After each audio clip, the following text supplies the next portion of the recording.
The fight that never ended. In 1971, a team of scientists digging in the Mongolian desert found something that shouldn't exist. Two dinosaurs, frozen mid-kill, for 74 million years. One is a raptor, the other is trying to kill it back. Neither one won, because while they were fighting to the death, the ground itself was about to bury them both alive. This isn't a movie. This is the single most violent fossil ever discovered. And today we're going to rebuild the exact hour it happened. No CGI dinosaur park, no myth. Just one desert, one sandstorm, and the last 90 seconds of two animals' lives, reconstructed from what their bones actually prove happened. Let's go back. Late the age of dinosaurs Mongolia looked nothing like the desert we know today. It was a shifting sea of red gold dunes, bone dry for months at a time, then hammered by sudden violent storms. This was the Jadokta Formation, one of the most dangerous ecosystems that has ever existed on Earth. No shade, no permanent water. And it was hunting season. She was roughly the size of a large dog, a Protoceratops, one of the most common animals in this desert. A frill of bone shielded the back of her skull. A hooked beak let her shear through tough desert scrub. She wasn't fast. She wasn't a fighter by choice, but she was stubborn, and stubborn was often the only thing standing between a Protoceratops and death. That morning she was alone, digging for roots near the base of a dune that towered nearly 10 meters over the flats. She didn't know the sand beneath that dune had been destabilized by weeks without rain. She didn't know she was standing in the most dangerous spot in the entire valley. Half a kilometer away, something was already hunting her. Forget what pop culture taught you. This Velociraptor stood barely knee-high, covered in feathers, more like a deadly turkey than a movie monster.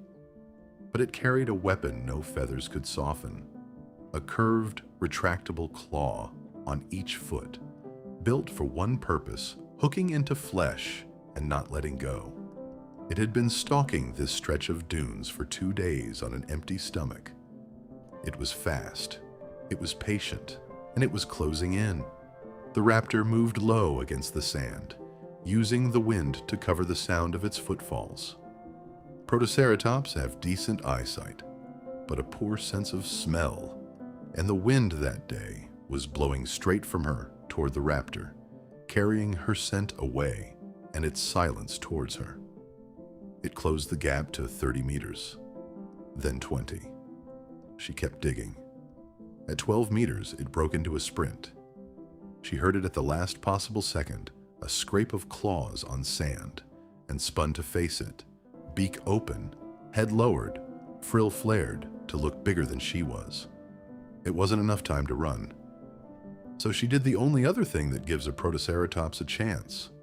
She stood her ground and prepared to fight. The raptor leapt. It didn't try to bite, but first it went for grip. One clawed forelimb latched onto her frill, and its infamous killing claw swung up, aiming for the soft underside of her throat. She twisted her whole body sideways, and the strike missed her throat, but the claw drove instead into her right forelimb, hooking deep, pinning it. This is the part almost no other predator versus prey fossil has ever captured. She didn't just die. She fought. Her beak snapped shut around the raptor's other arm, and this is not speculation. It's fossil fact. Her bite crushed down hard enough that the bones tell the story. She had it, clamped in her jaws, refusing to let go, even as the fight turned against her. For a moment, neither animal could win. The raptor couldn't finish its kill because one arm was locked in her beak. She couldn't run because the other claw was buried in her limb. Two predators, deadlocked, 20 meters from the base of an unstable 10-meter dune. Neither one heard what was coming. Weeks without rain had left that dune's leeward face hanging at the edge of collapse, held together by nothing more than surface tension and luck. The raptor's charge, the impact of two bodies slamming into the slope, the vibration of the struggle. It was enough. A crack, a shift, sand beginning to move, slow at first, like it was deciding. Then it wasn't slow anymore.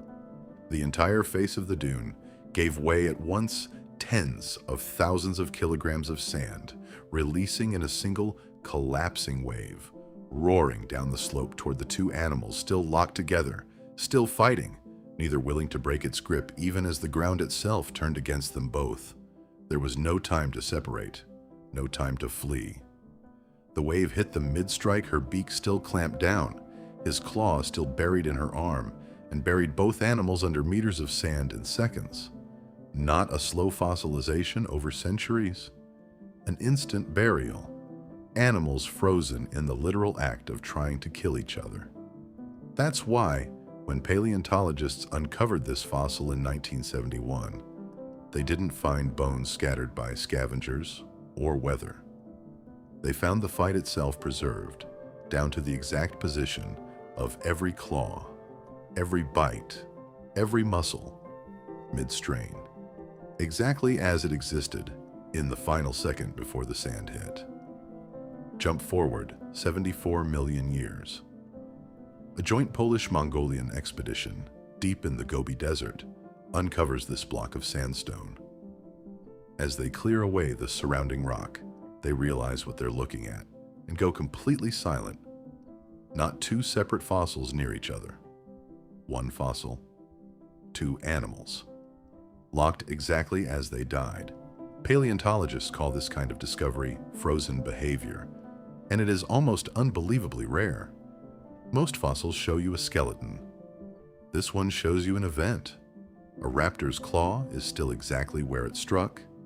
A ceratopsian's beak is still exactly where it bit. This fossil didn't just prove that Velociraptor hunted Protoceratops, something scientists had only guessed at before. It proved exactly how the fight happened, move for move, down to which animal had the advantage in the final second before the world buried them both. Here's what most people never think about.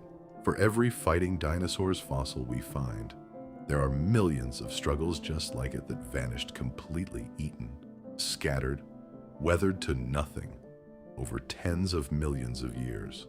This is the one moment, out of countless millions of moments just like it, that the desert itself chose to preserve.